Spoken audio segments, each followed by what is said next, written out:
먹돌이입니다. 자작이라 하셔도 좋고 멍청하다고 욕을 하셔도 좋습니다.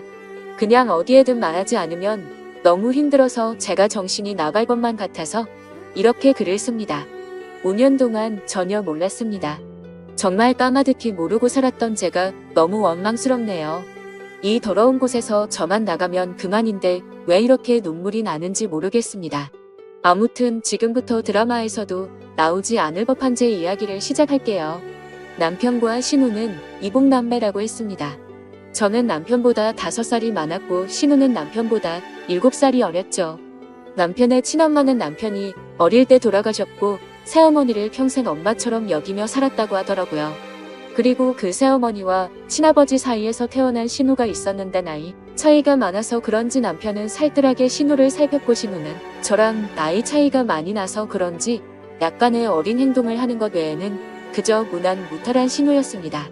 아무튼 신우가 18살 되던 해에 새어머니도 돌아가시게 됐고 건축업을 하시는 아버지는 지방에서 공사가 많아서 한 달에 2~3번 집에 오시고는 했었다고 하더군요.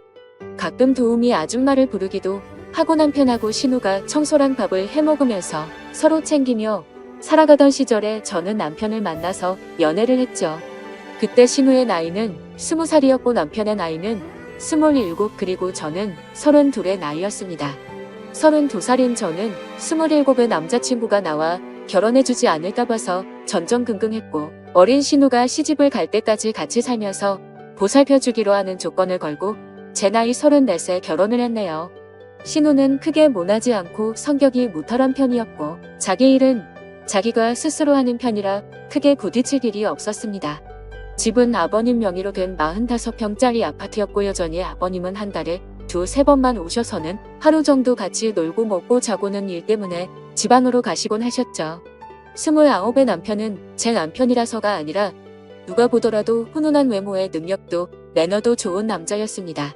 하지만 그에 비해 저는 그냥 평범한 사람이었고 그나마 내세울 수 있는 거 제 나이에서 3살 정도 어려 보이는 그냥 조금 동안의 평범한 외모입니다.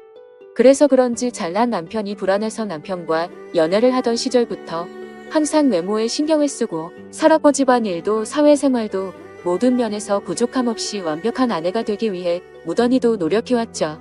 다행스럽게도 남편은 출장 외에 특별히 술을 먹거나 늦는 일이 없더라고요. 집안일도 같이 해주고 신우이가 시집살이 시키지는 않느냐며 몇술에도 떨어주던 자상한 남편이었습니다. 사실 연애할 때 뜻하지 않게 임신이 되어 아이를 낳고자 했지만 그때 결혼할 수 있는 상황이 아니었기에 남편은 평생 동안 꼭 책임져준다고 약속을 하고 아이를 지웠어요. 물론 그때는 너무 큰 상처였지만 결국에는 약속대로 결혼도 하고 저를 책임져 주었으니 더 이상은 상처가 아니라고 생각했습니다. 그런데 불행하게도 결혼 이후 아이를 갖기 위해 무던히 노력했는데 뜻처럼 아이가 생기지 않더라고요. 정말 의도치 않았을 때는 한 번에 임신이 되더니 아무리 노력해도 임신이 되질 않더군요. 그리고 아이를 한 번 가져갔었기에 당연히 신체적인 문제는 없다고 생각을 했고 불임 검사는 하지 않았습니다. 정말 아이 하나만 내 곁으로 와주면 더 이상 바랄 게 없는 그런 완벽한 결혼 생활이었죠. 남편은 신우를 살뜰히 챙겼지만 내 눈에 이상해 보이지 않을 정도였고 정말 단 한 번도 신우와 남편의 사이를 이상하다고 생각해 본 적조차 없었습니다. 그러던 어느 날이었죠. 남편은 밖에서 술자리를 잘하지 않았고 집에 와서 저랑 마시거나 신우랑 셋이 마시거나 했는데 그는 셋이서 밤늦게까지 소주에 와인까지 즐겁게 한바탕 거하게 마시고 잠이 든 날이었습니다. 다른 날과 별다를 바 없는 날이었고 신우의 이부자리를 펴주고 잠든 남편을 보고서 잠이 들었습니다. 원래 술을 마시면 중간에 깨지 않고 항상 늦잠을 잤는데 그날은 술 때문인지 목이 말라서 잠시 깼죠. 근데 옆에서 잠들어 있어야 할 남편이 없었고 거실에 나가봤는데도 없더라고요. 그래서 주말에는 운동을 하러 종종 나가기에 운동하러 나가는가 보다 하고 물을 마시고 다시 침대로 가서 잤습니다. 근데 속이 좋지 않아서 한참 잠이 오지 않아 뒤척이던 도중에 아가씨 방에서 문이 열리는 소리가 나더군요. 그러더니 곧 이어서 현관에서 신발 소리가 들리더니 현관문이 열리는 소리가 나더라고요. 아가씨가 밖에 나가는가 보다 했는데 남편 소리가 들리는 것이었습니다. 마치 지금 막 들어온 것처럼 말이죠. 하지만 뭔가 순서가 잘못된 것 같아서 이상했습니다.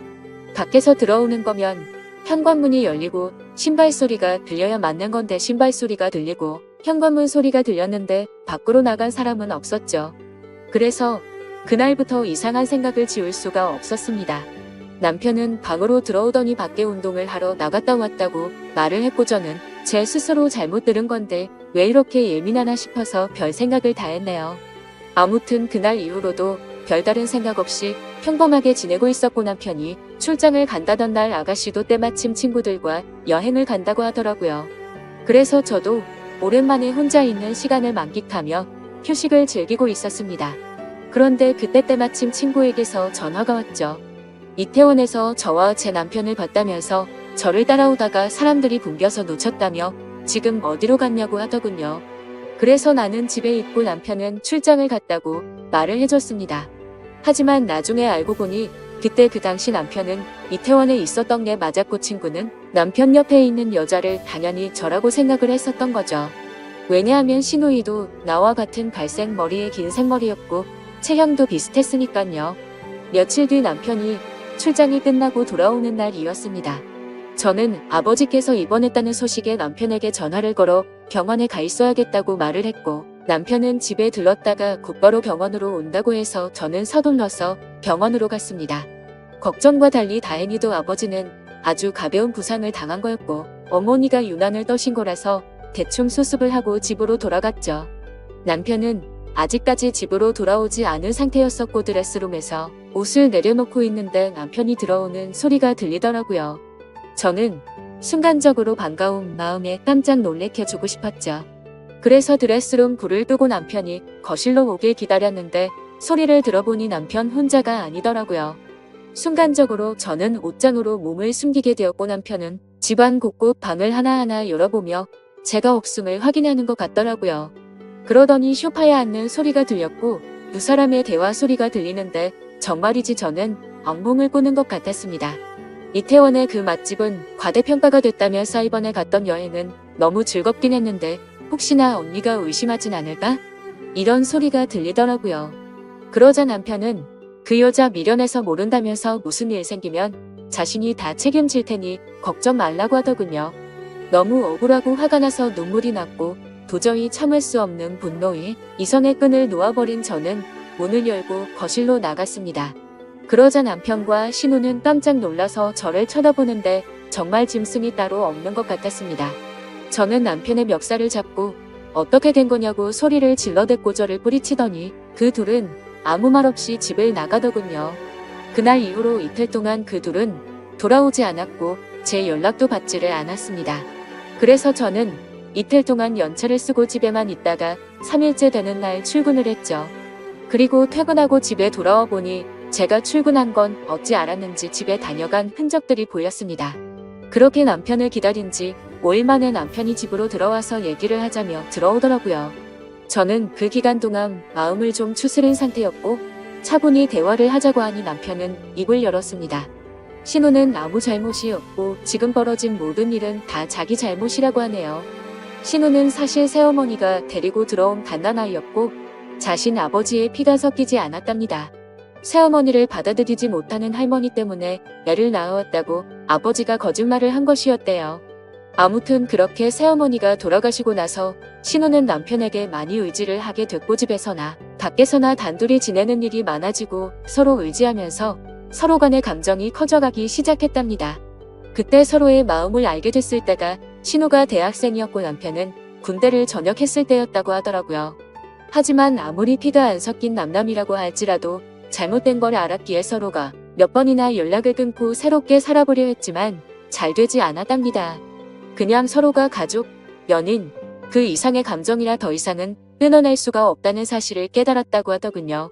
저랑 연애하는 기간에는 물론이고 결혼하고 나서도 두 사람은 저를 속여왔다고 다 털어놓았습니다. 신우가 간혹 생겼다던 남친도 다 거짓말이었고 단지 제 눈을 피하기 위한 일종의 작전이었던 거죠. 신우의 철없는 행동으로 혹시나 내 의심을 살까봐 남편이 그동안 피해한 것까지 전부 말을 하더군요. 그리고 남편은 혹시나 하는 마음에 정권수술까지 했답니다. 제가 아이를 가지면 신우가 질투에 눈이 멀어서 무슨 일이 벌어질까봐 그랬답니다. 정말 남편이 진실되게 하는 말을 들으면서도 이게 꿈인지 진짜인지 믿을 수가 없겠더라고요. 순순히 자기 입으로 시인을 했지만 간통죄가 없어졌으니 이 둘을 감옥으로 보낼 수도 없는 노릇이었습니다. 이혼 소송을 해서 재산이라도 뺏어보려 했지만 변호사와 상담을 해보니 어차피 둘이 결혼해서 같이 모은 돈 반 나누는 거 외에는 유자료 1,000만 원에서 3,000만 원 정도 받을 수 있을 거라고 하더라고요. 그런데 남편이 1억을 주겠다며 괜히 남들 입에 오르내리지 않게 소송은 하지 말고 조용히 협의해 이혼을 하자더군요. 같이 모은 돈도 전부 저를 주고 위자료로 1억을 주겠답니다. 그 말이 저를 위해서가 아니라 신우를 위해서인가 보다 생각이 들더군요. 그리고 얘기를 들어보니 시아버지란 사람도 이미 알고 있는 것 같았습니다. 세상을 떠난 새엄마라는 사람과도 생전에 서류상으로 혼인을 하지 않았었고 서류상으로도 둘은 정말 완벽한 남남이니 이제 저만 없어지면 둘이 잘 먹고 잘 살 수 있겠지 싶더라고요. 저도 도저히 그 인간과는 지낼 수 없었기에 모든 걸 포기했습니다. 이혼 서류는 이미 접수했고 5년 동안 모은 돈과 위자료 1억까지 오늘 입금이 되었더군요. 저와 대화한 이후로 남편과 신우는 단 한 번도 집으로 들어오지 않았고 저는 이제 제 옷가지들만 싸서 이 집에서 나가면 되는데 왜 이렇게 가슴이 먹먹하고 찢어질 것 같은지 모르겠네요. 우리 부모님께서는 아직 이 사실에 대해서 전혀 모르시는 상황이고 제 친구들도 아무도 모르는데 저는 어디로 가서 울어야 할지 모르겠습니다.